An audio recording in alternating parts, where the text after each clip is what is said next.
Hello friends, આજે આપણે mango lassi બનાવીશું. તેના માટે મેં કેરી લઈ લીધી છે અને છોલી લઈશું.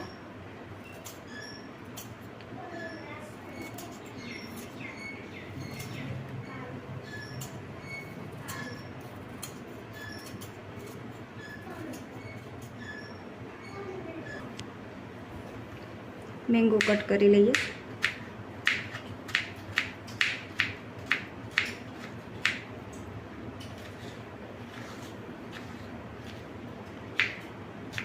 મેંગો કટ કરી લીધી છે. મિક્સચર જાર લઈ લીધું છે. તેની અંદર કેરી એડ કરીશું.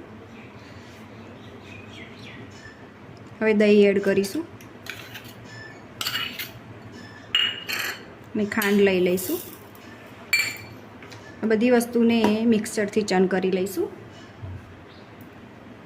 આપણી મેંગો લસ્સી બની ગઈ છે. તેમાં મેંગોના થોડા પીસ એડ કરી દઈશું. થોડું ડ્રાયફ્રૂટ ભભરાઈ દઈશું. આપણી મેંગો લસ્સી બનીને રેડી થઈ ગઈ છે.